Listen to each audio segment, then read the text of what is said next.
রামকৃষ্ণ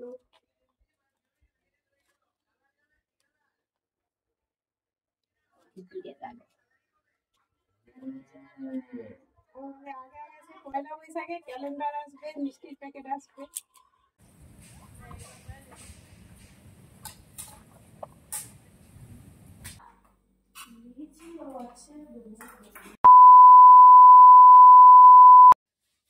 ঘুম ঘুম চোখে গুড মর্নিং জানিয়ে প্রথমেই তোমরা ভগবানের দর্শন করে নাও।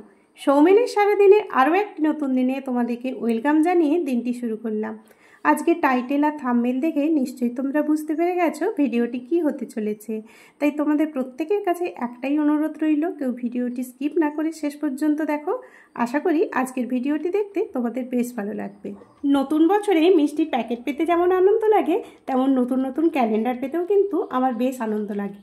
আমার মতো তোমাদের কার কার এইরকম নতুন ক্যালেন্ডার পেতে আনন্দ লাগে অবশ্যই কমেন্ট করে জানিও। কারণ এত সুন্দর সুন্দর ভ্যারাইটি স্টাইলের ঠাকুরের মূর্তিগুলো হয় কি বলবো, চোখ জুড়িয়ে যায়। আর এই দিকে তো তোমাদেরকে আগেই দেখিয়েছিলাম এত মিষ্টির প্যাকেট এসেছে। এবারে কিন্তু দুটো ভাগে ভাগ করা হয়ে গেছে। কিসের জন্য বা কেন, কোথায় যাবে এই মিষ্টিগুলো, চলো তোমাদের সঙ্গে এবারে শেয়ার করছি। এই যে প্যাকেটটা দেখছো এই মুহূর্তে, এটা কিন্তু তোমাদের দাদাভাইয়ের জন্য প্যাকিং হয়েছে। আর এই দিকে যে বক্সের মধ্যে যেটা আছে টিফিন বক্সের মধ্যে, ওটা কিন্তু আমি সঙ্গে নিয়ে যাব। তোমরা তো আগেই জেনেছো আমার জেঠুর কোনো মেয়ে নেই, আমাকেই মেয়ের মতো ভালোবাসে। জেঠু তো জামাই ষষ্ঠী থেকে সমস্ত রিচুয়ালগুলো যা আছে আমাদের, মানে একদম বাবার মতোই সমস্ত দায়িত্ব পালন করে। যাই হোক, আমি কিন্তু ছেলে মেয়েকে নিয়ে আজকে জেঠুর ওখানে যাব ঠিক করেছি। সেই কারণে সবাই মিলে এখন রেডি হয়ে যাচ্ছি। অবশ্য তোমাদের দাদাভাই যাবে না, ডিউটিতে বেরিয়ে যাবে। বাড়ি থেকে কিন্তু সবাই একই সঙ্গে বেরোচ্ছি। এইদিকে আমি আর ছেলে বসে গেছি, আর উল্টো দিকে আছে তোমাদের দাদাভাই আর মেয়ে। এখন বাসের মধ্যে একসঙ্গে যাচ্ছি, কিছুক্ষণের মধ্যেই কিন্তু দুজনের গন্তব্যস্থল আলাদা হয়ে যাবে। আমি এই প্রথম কিন্তু এইভাবে যাচ্ছি, সাধারণত তোমাদের দাদাভাইয়ের সঙ্গেই যাই। কিন্তু কিছু কিছু সময় দেখলাম পরিস্থিতি এমনই হয়ে যায়, নিজেকে কিন্তু মানে একটু দায়িত্ব নিয়ে বাইরে বেরোতে হয়। এই মুহূর্তে কিন্তু আমরা বাস থেকে নেমে অটোর মধ্যে বসে গেছি। সাধারণত এখন টোটোই দেখা যায় চারিপাশে, কিন্তু এই দিকটা দেখলাম অটো চলছে। আমি আর ছেলে মেয়ে সবাই কিন্তু বসে গেছি, আর হাতে নিয়ে নিয়েছি মশলা মুড়ির ঠোঙা। আমরা যখন ছোটোবেলায় ওই জেঠুদের ওখানে যেতাম, তখনও দেখতাম আমার মা কিন্তু এইরকম মশলা মুড়ি কিনে দিত, আমরা খেতে খেতে যেতাম। কেন বলো তো, এতটা দূরত্ব রাস্তা তো এই মশলা মুড়ি খেতে খেতে মনেই হতো না কখন বাড়ি পৌঁছে গেছি। ঠিক দেখো, কথা বলতে বলতে আমি কিন্তু এখানে পৌঁছে গেছি। আর তোমাদের দাদাভাই কিন্তু আমার জেঠুর জন্য স্পেশাল কালো জামও কিনে দিয়েছিল। তো সেই জেঠু দেখে বলে যাচ্ছে, তুই এত মিষ্টি আনলি, আবার কেন এইগুলো আনলি। যাই হোক, কিছুক্ষণ এসে রেস্ট নিয়ে টিফিন করার পরে এইদিকে আমি আর ঠাকুমা মিলে গল্প করতে বসে গেছি। ঠাকুমা তো এইসব ক্যালেন্ডারগুলো খুব ভালোবাসে, আর বিভিন্ন দেওয়ালে এগুলো ঠাকুরের ফটোগুলো টাঙিয়ে প্রণাম করে। যেমনটা হয় আর কি, বয়স হয়ে গেলে সেই সব গল্প হচ্ছে। আগে আমরা আসতাম, কিভাবে আসতাম বা কেমন করতাম, সেইগুলো ঠাকুমা আর আমি এখন বসে বসে গল্প করছি। আর ঠাকুমা স্নান টান করে নিয়েছে, আমার ছেলেমেয়েরা সবাই একদিকে খেলা করছে। আর এই মুহূর্তে এসছি যে এখন তো এটা প্রচণ্ড গ্রামের দিক, এখানে জেঠুদের ধান শাক সবজি সমস্তটাই চাষ হয়। এই মুহূর্তে জেঠু জেঠিমা বা অন্যান্য সমস্ত কাজের লোকেরা কিন্তু তাদের বিভিন্ন চাষবাস সমস্ত কাজের জন্যই ব্যস্ত আছে। তো আমি ঠাকুমা বসে বসে গল্প করছি। তারপরে চলো তোমাদের সঙ্গে শেয়ার করছি আমার জেঠুর বাগানে এই মুহূর্তে কি কি আছে। আগে ভিডিওতে তো তোমাদের শেয়ার করেছি, তোমরা অনেক অনেক ভালোবাসা দিয়েছো বা দেখতেও ভালোবাসো। সেই কারণে ভাবলাম যখন জেঠুর এখানে এসেছি, চলো তোমাদের সঙ্গে জেঠুর বাগানের এই মুহূর্তে কি কি আছে সেগুলো শেয়ার করি। যদিও এখন গরমকাল খুব বেশি নেই, তাও দেখলাম অনেক কিছুই আছে, সেগুলো আমার তো দেখতে ভীষণ ভালো লাগছিল। তোমাদের কেমন লাগলো অবশ্যই কিন্তু কমেন্ট করে জানিও। এই দিকে দেখো ভুট্টার গাছগুলো লাগানো আছে খুব সুন্দর সারিবদ্ধভাবে, আর তার সামনে যে মাটিগুলো কোপানো আছে ওতে কিন্তু বীজ লাগানো আছে। সেই কারণে তোমাদের সামনে একদম কাছ থেকে শেয়ার করতে পারলাম না, একটু জুম করে দেখাচ্ছি। আর খুব সুন্দর দেখো লাল শাকগুলো আছে। রোদের জন্য হয়তো কেমন কেমন মনে হচ্ছে, কিন্তু রোদটা যখন চলে যায় একদম টাটকা হয়ে যায়। কারণ জেঠু যখন নিয়ে যায় দেখি তো খুব সুন্দর। আর দেখো এই দিকগুলো যে মাটি কোপানো আছে এতেও কিছু কিছু বীজ বোনা আছে। আর টুকটাক বেগুন ঢ্যাঁড়স পুঁই শাক এগুলো তো আছে। আর গাছের পেঁপেগুলো দেখো কি বড় বড়। আমরা তো সব কিছুই কিনে খাই, এবারে আমাদের গাছ আছে বলে ঠিকই, না হলে তো আগে কিনেই খেতাম। তো যাই হোক, এই দিকে আরেকটা জিনিস আছে তোমাদের সঙ্গে শেয়ার করছি। আমাদের জেঠুদের তো সবাইকেই দেখো যে ভীষণ রোগা রোগা এরা, কিন্তু গরুগুলোর চেহারা দেখো। আমরা যখন ছোটোবেলায় আসতাম তখন কিন্তু ইয়ার্কি করতাম যে জেঠু তোমরা কি না খেয়ে সব কি গরুকেই খাইয়ে দাও। আগে অনেকগুলোই গরু ছিল, কারণ জেঠু জেঠিমা তখন অনেকটাই শক্ত সমর্থ ছিল। এখন কিন্তু বয়সের তালে তালে এতটা পেরে ওঠে না বলে একটাই মাত্র গরু আছে।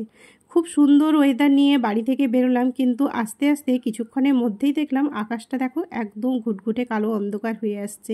সবাই তো মাঠে চাষের কাজে ব্যস্ত, আর এই দিকে দেখো ভাইয়ের বউ সমস্ত জ্বালানি গোছানোর কাজে ব্যস্ত। বৃষ্টি এসে গেলে যে কি হবে তার কোনো ঠিক নেই। ওই যে বিভিন্ন বীজ বোনা আছে তাতে ঢাকা দেওয়া হচ্ছে, কিছুক্ষণের মধ্যেই দেখো বৃষ্টি কিন্তু আরম্ভ হয়ে গেছে।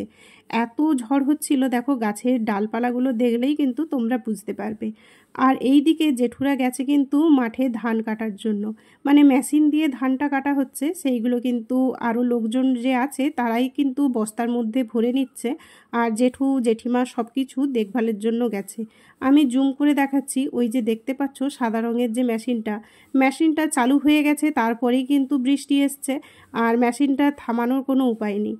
তো এই রকমভাবে সত্যি অনেকটা কষ্টের মধ্যে কিন্তু কিছুটা সময় কাটছিল, কারণ খুবই চিন্তা হচ্ছিল যে আমরা এসে বাড়িতে আনন্দ ফুর্তি করব এটাই ভেবে আসছিলাম, কিন্তু ওয়েদার দেখো এমন হয়ে গেল। ওরা এরকম চাষবাস নিয়ে ব্যস্ত থাকবে, চিন্তার মধ্যে থাকবে, আমরা কি করে আনন্দ করি বলো।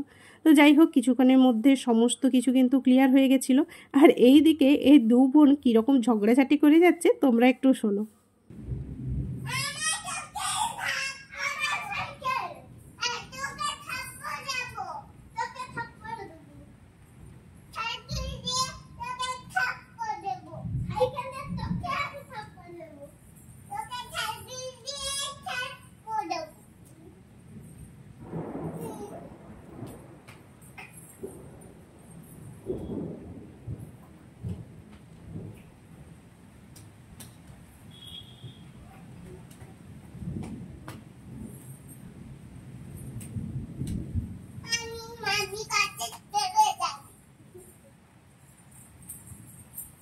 বুঝতে পারলে কিছু দুই বোনের ঝগড়ার কারণটা কি? আসল ব্যাপারটা হলো, আমার ভাইজির একটা সাইকেল আছে। এই বোন বলে যাচ্ছে দিদির সাইকেলটাতে উঠবে, আর দিদি বলছে না তুই ছোট পারবি না। এই নিয়ে দুজনের মধ্যে ঝগড়াঝাটি শুরু হয়ে গেছে। শেষমেশ যখন মেয়ে হার মেনে গেল তখন অভিযোগ জানাতে ছোট মামির কাছে। যাই হোক, এইরকম মজা করে কিছুক্ষণ কাটিয়েছিলাম। আর আমার ঠাকুমার যেহেতু অনেকটাই বয়স হয়ে গেছে, সেই কারণে আমার ঠাকুমা আর মেয়ে কিন্তু আগে খাওয়া দাওয়া করে নিচ্ছে। হঠাৎ করেই ওয়েদারটা এত খারাপ হয়ে প্রচণ্ড ঝড় বৃষ্টি হলো, ঠিকই কিছুক্ষণের মধ্যেই কিন্তু থেমে গেল।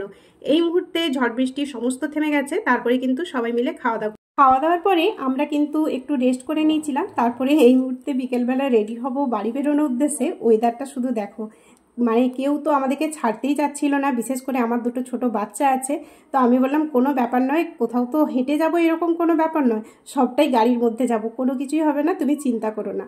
তো যাই হোক, এই দুটো ছোট ছোট বাচ্চা ছিল বলে জেঠু বাড়ির কিছু শাকসবজি টুকটাক করে দিয়েছে। বলছে এই ওয়েদারে বাচ্চা দুটোকে নিয়ে যাবি, আমি কিন্তু হালকা করে ব্যাগ দিলাম, পরে জামাইকে নিয়ে আসিস, অনেক শাকসবজি আছে, তখন বাইকের মধ্যে ব্যাগ বেঁধে দেবো। ওই যে বললাম জেঠু বাবার মতোই সমস্ত দায়িত্ব কর্তব্য পালন করে। এই দেখো আমাকে কত শাক সবজি সব দিয়েছে, এখনও পর্যন্ত আমি কিন্তু ড্রেস চেঞ্জ করিনি। কয়েক রকম শাক, পেঁপে, বেগুন, ঢ্যাঁড়স, কলা এই রকম করে ব্যাগ ভর্তি করে দিয়েছে। চলো, আজকের ভিডিওটি ভালো লাগলে লাইক, কমেন্ট, শেয়ারের সঙ্গে সাবস্ক্রাইব করে রাখো। আজকের ভিডিওটি দেখতে তোমাদের কেমন লাগলো সেটা কিন্তু কমেন্ট করতে ভুলো না। খুব শীঘ্রই দেখা হবে পরের ভিডিওতে। আজকের মতো টাটা।